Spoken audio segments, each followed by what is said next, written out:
जय हिंद दोस्तों। एक बार फिर से आप सभी का आपके अपने YouTube चैनल ईडू किसान पर स्वागत है। दोस्तों, आज हम लोग इंडेक्स एवं सूचकांक का पार्ट 2 लेकर आए हैं। दोस्तों, चलिए हम लोग बात कर लेते हैं आज पार्ट 2 की। कल की क्लास में हम लोगों मतलब इसके पहले वाली क्लास में हम लोगों ने 20 सूचकांक, जो कि दुनिया का सर्वाधिक ध्वनि प्रदूषित शहर कौन था, ढाका, यहाँ तक हम लोगों ने बात की थी। चलिए आज हम लोग बात करते हैं अगला नेक्स्ट। अगर हम लोग बात करें हाल ही में जारी Swiss air index, Swiss air tracking index 2022 के अनुसार भारत का सबसे प्रदूषित शहर कौन सा है, तो दोस्तों हम लोग बात करेंगे मुंबई की। कौन सा है? मुंबई। अगर हम लोग बात करें ट्री सिटी ऑफ वर्ल्ड 2022 का, तो यह भी कौन था? मुंबई था। यह चीज़ ध्यान देते रहेंगे हम लोग। चलिए बात करें, अगर दोस्तों हम लोग अगर विश्व स्तर पे बात करें तो विश्व का दूसरा सबसे प्रदूषित शहर कौन है? मुंबई। यह भी ध्यान दीजिएगा, भारत का सबसे ज़्यादा प्रदूषित शहर मुंबई है, और वर्ल्ड लेवल पे अगर हम लोग बात करें तो यह दूसरे नंबर पर सबसे प्रदूषित शहर है। अगर हम लोग बात करें नेक्स्ट, हम लोग देखें हाल ही में भारत में सबसे प्रदूषित शहर के रूप में दिल्ली को पीछे करके, इसके पहले कौन था? दिल्ली था। सबसे प्रदूषित शहर जो था वो दिल्ली था। इसको पीछे करते हुए वर्तमान में मुंबई सबसे प्रदूषित शहर हो गया है। अगर हम लोग बात करें दुनिया भर में वायु गुणवत्ता के मामले में तीसरा सबसे अस्वास्थ्यकर शहर बन चुका है। अगर हम लोग बात करें नेक्स्ट, हेनले पासपोर्ट, ध्यान दीजिएगा, हेनले पासपोर्ट 2023, तो इसमें टॉप पर कौन है? सभी लोग जानते हैं टॉप पर हमेशा जापान, ध्यान दीजिएगा, जापान रहता है।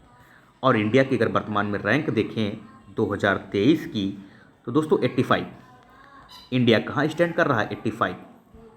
अगर हम लोग बात करें नेक्स्ट, स्किल इंडिया रिपोर्ट 2022 की, तो इस रैंकिंग में अगर हम लोग बात करें टॉप पर कौन है, तो महाराष्ट्र, महाराष्ट्र टॉप पर है। दोस्तों अगर हम लोग बात करें नेक्स्ट, निर्यात तैयारी सूचकांक EPI, निर्यात तैयारी सूचकांक 2021 की रिपोर्ट है। तो इस रिपोर्ट के अनुसार शीर्ष स्थान पर कौन सा राज्य है? तो दोस्तों गुजरात शीर्ष स्थान पर राज्य है। अगर हम लोग नेक्स्ट की बात करें, अगर हम लोग नेक्स्ट देखें प्रधानमंत्री SVA निधि योजना, दोस्तों SVA स्ट्रीट वेंडर आत्मनिर्भर, प्रधानमंत्री स्ट्रीट वेंडर आत्मनिर्भर निधि योजना के क्रियान्वयन में कौन सा राज्य टॉप पर रहा है? तो दोस्तों इस सूचकांक में उत्तर प्रदेश टॉप पर रहा है। यह भी ध्यान दीजिएगा, SVA स्ट्रीट वेंडर आत्मनिर्भर। दोस्तों अगर हम लोग बात करें फोर्थ टाइगर सर्वे रिपोर्ट 2018 की अगर हम लोग बात करें, तो इस जनगणना के माध्यम से अगर हम लोग देखें तो मध्य प्रदेश में सबसे ज़्यादा टाइगर थे। अगर दोस्तों हम लोग बात करें 2018 में टोटल भारत में कितने टाइगर थे, तो 2967 टाइगर थे। दोस्तों अगर हम लोग बात करें 18 के बाद 2023 की जो रिपोर्ट आई 2004, यह रिपोर्ट 2000, दोस्तों ध्यान दीजिएगा, यह जो रिपोर्ट है 4 साल बाद आती है। तो 18 के बाद अगर हम लोग बात करें जो अगली रिपोर्ट आई है, उसमें भारत में कुल टाइगरों की संख्या कितनी हो गई है? 3167 हो गई है। दोस्तों अभी स्टेट वाइज जो है रैंकिंग क्लियर नहीं है, और हम लोग बात करेंगे भारत में कुल टाइगरों की संख्या 3167 हो चुकी है। अगर हम लोग बात करें, बहुत ही महत्वपूर्ण पॉइंट है, प्रोजेक्ट टाइगर कब स्टार्ट हुआ? तो 1 अप्रैल 1973 को शुरुआत की गई। दोस्तों अगर हम लोग देखें 2023 में इसकी 50वीं एनिवर्सरी मनाई जा रही है।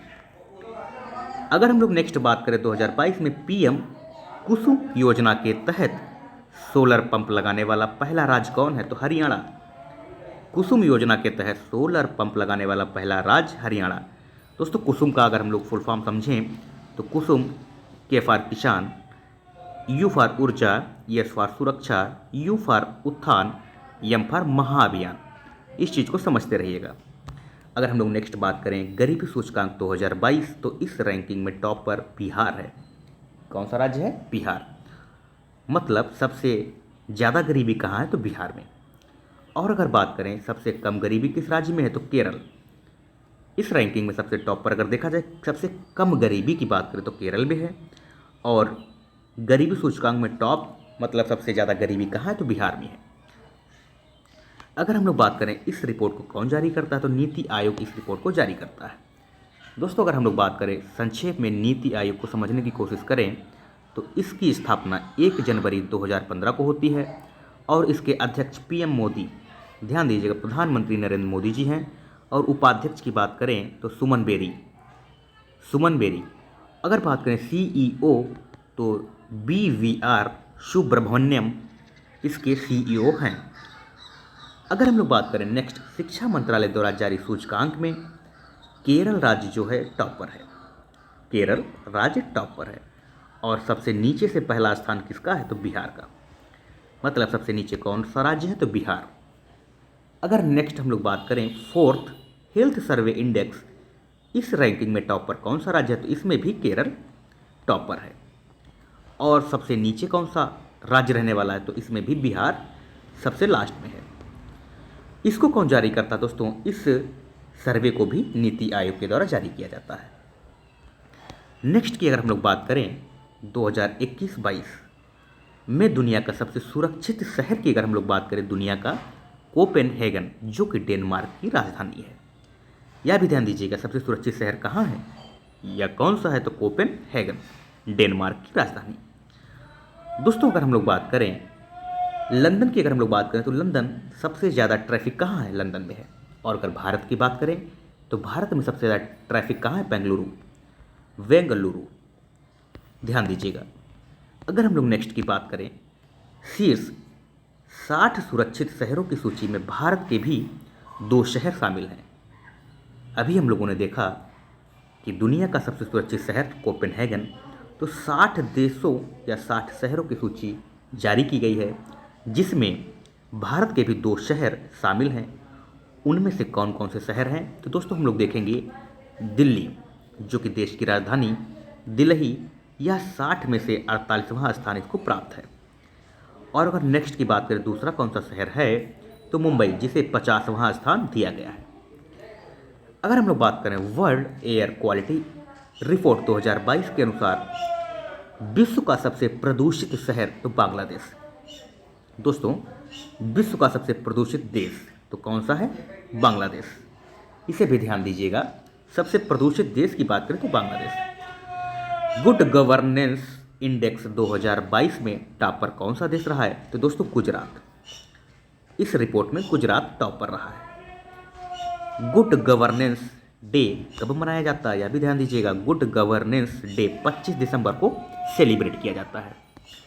अगर हम नेक्स्ट की बात करें ऊर्जा संरक्षण के मामले में कौन सा राज्य टॉप पर रहा है? तो दोस्तों राजस्थान। कौन सा रहा है? राजस्थान। दोस्तों अगर कंटेंट पसंद आ रहा तो एक बार इसे लाइक और शेयर कर दीजिएगा जिससे यह जानकारी सभी तक आराम से पहुंच जाए। दोस्तों चलिए हम लोग अगर बात करें नेक्स्ट ऊर्जा संरक्षण के मामले में कौन सा देश टॉप पर रहा है, तो अभी हम लोगों ने देखा राजस्थान। दोस्तों एक और हम लोग सर्वे देखते हैं तो जल संरक्षण के मामले में सबसे ज़्यादा टॉप पर कौन रहा है? तो उत्तर प्रदेश। जल संरक्षण के मामले में टॉप करने वाला राज्य यूपी। नेक्स्ट अगर हम लोग बात करें 2022 में दुनिया का सबसे महंगा शहर कौन सा है? तो न्यूयॉर्क। कहाँ? यूएसए का न्यूयॉर्क जो कि हडसन नदी के किनारे अवस्थित है। कहाँ? पूछ लिया जाता है कि न्यूयॉर्क किस नदी के किनारे स्थित है? तो हडसन नदी के किनारे स्थित है। 2022 में चीनी के उत्पादन में कौन सा राज्य टॉप पर रहा है? तो दोस्तों महाराष्ट्र राज्य टॉप पर रहा है। नेक्स्ट हम लोग बात करें इंद्रधनुष योजना के क्रियान्वयन में कौन सा राज्य टॉप पर रहा है? तो ओडिशा। ध्यान दीजिएगा, ओडिशा इंद्रधनुष योजना के क्रियान्वयन में टॉप पर रहा है और यह योजना टीकाकरण से संबंधित है।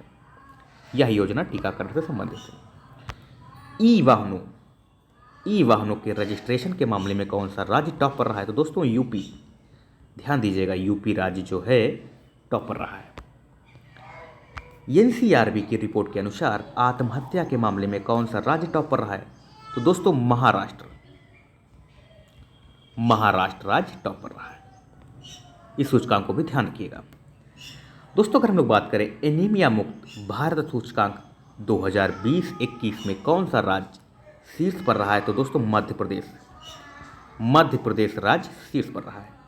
दोस्तों एनीमिया का होता है, अगर हम लोग देखें एनीमिया, तो एनीमिया में खून की कमी हो जाती है।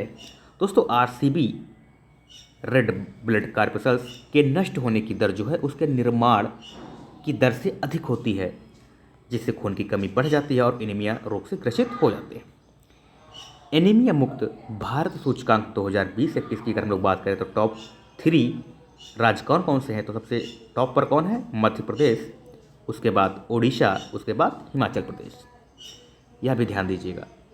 अगर हम लोग बात करें हाल ही में जारी 4th राज्य खाद्य सुरक्षा सूचकांक में कौन सा राज्य टॉप पर रहा है? तो तमिलनाडु राज्य टॉप पर रहा है। दोस्तों केंद्रीय स्वास्थ्य और परिवार कल्याण मंत्री डॉक्टर मनसुख मंडाविया ने 7 जून 2022 को 4th राज्य खाद्य सुरक्षा सूचकांक जारी किया। किसने जारी किया? डॉक्टर मनसुख मंडाविया ने। दोस्तों खाद्य सुरक्षा सूचकांक 2018-19 में शुरुआत किया गया था। इस सूचकांक का क्या उद्देश्य है? तो दोस्तों इसको भी हम लोग समझें कि देश में नागरिकों के लिए सुरक्षित भोजन सुनिश्चित करने की दिशा में काम करना इस सूचकांक का उद्देश्य। अगर हम लोग कुछ अन्य देखें तो वैश्विक सैन्य व्यय में टॉप रैंक किसने हासिल की है? तो दोस्तों सबसे ज़्यादा सेना पर रुपया खर्च करने में संयुक्त राज्य अमेरिका, उसके बाद चाइना, उसके बाद रूस और चौथे नंबर पर इंडिया। इंडिया का स्थान कितना है? 4th number. इसके बाद सऊदी अरब आता है। इस रिपोर्ट को कौन जारी करता है? तो स्टॉकहोम अंतर्राष्ट्रीय शांति सुरक्षा संस्थान सिप्री। ध्यान दीजिएगा, बहुत ही महत्वपूर्ण रैंक है ये। वैश्विक आतंकवाद सूचकांक में अगर हम लोग बात करें टॉप पर कौन है? तो अफगानिस्तान। और अगर इंडिया की बात करें तो इंडिया का स्थान है 13th। हुर्न ग्लोबल यूनिकॉर्न इंडेक्स 2023 की बात करें तो इसमें टॉप 3 में इंडिया का स्थान आता है। तो इसके पहले अगर हम लोग बात करें अमेरिका प्रथम पर और दूसरे स्थान पर चीन, उसके बाद तीसरे नंबर पर इंडिया। दोस्तों इंडिया में टोटल 138 यूनिकॉर्न हैं, जिनमें से 70 की शुरुआत भारतीय संस्थापकों ने किया और इनके जो मुख्यालय हैं भारत के बाहर स्थित हैं। दोस्तों आज की वीडियो में बस इतना ही। आप सभी लोग बताएंगे आज की वीडियो कैसी लगी, और दोस्तों अगर वीडियो पसंद आई हो तो इसे एक बार लाइक, शेयर और सब्सक्राइब कीजिएगा, जिससे यह वीडियो सभी तक आसानी से पहुंच सके और जो लोग बिहार शिक्षक भर्ती की तैयारी कर रहे हैं उनके लिए अत्यंत महत्वपूर्ण साबित होने वाली है। चलिए दोस्तों आज के लिए बस इतना ही। जय हिंद, जय भारत।